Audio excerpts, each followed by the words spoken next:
All India dance അസോസിയേഷന്റെ ഈ വർഷം നടക്കുന്ന മൂന്നാമത്തെ മേളയായ ഐഡയ്ക്ക് കൊച്ചിയിൽ സമാപനം.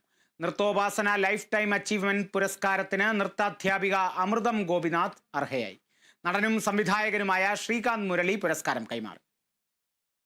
ഓൾ ഇന്ത്യ ഡാൻസേഴ്സ് അസോസിയേഷന്റെ ഡയറക്ടർമാരായ ഡോക്ടർ ജി രതീഷ് ബാബുവിന്റെയും സന്ധ്യ മനോജിന്റെയും നേതൃത്വത്തിലാണ് മേള നടന്നത്.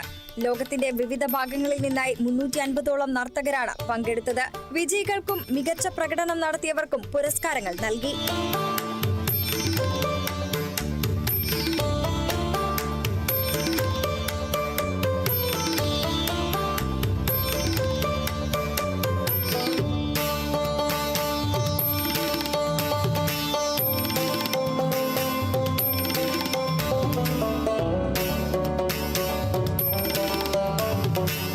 പ്രോത്സാഹിപ്പിച്ച് നല്ല വേദി ഒരുക്കുക എന്ന ലക്ഷ്യത്തോടെയാണ് മേള സംഘടിപ്പിച്ചതെന്ന് ഓൾ ഇന്ത്യ ഡാൻസേഴ്സ് അസോസിയേഷൻ ഡയറക്ടറും ഒഡീസി നർത്തകിയുമായ സന്ധ്യ മനോജ് പറഞ്ഞു.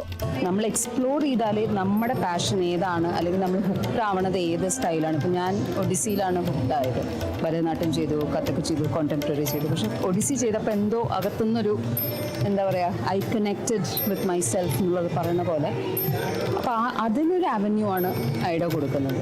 സോ നമ്മൾ ഓരോരുത്തരുടെ എന്താ പറയുക, ജീവിതമാർഗ്ഗങ്ങൾ കാണിച്ചു കൊടുക്കുമ്പോൾ അവർക്ക് കൂടുതൽ എൻകറേജ്മെൻ്റ് ആവും എന്നുള്ളത് നമുക്കിപ്പോൾ തെളിവായിട്ട് വരുന്നുണ്ട്. 18 വർഷമായിട്ട് നമ്മൾ ഒരുപാട് ആർട്ടിസ്റ്റിനെ വളർന്ന കണ്ടിട്ടുണ്ട്. ഏറ്റവും കൂടുതൽ സന്തോഷം കുട്ടികളുടെ ആ ഒരു ഹാപ്പിനെസ് തന്നെയാണ്. എല്ലാവരും അത് തരണം ചെയ്ത് ആ ഒരു enthusiasm was really beautiful.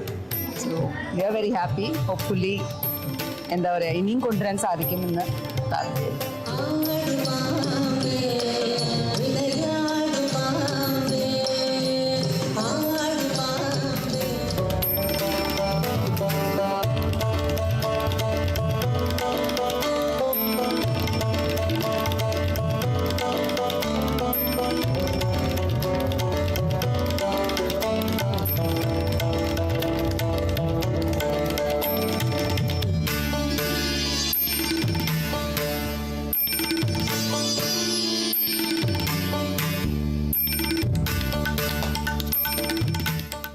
Kerala vision news, Kochi.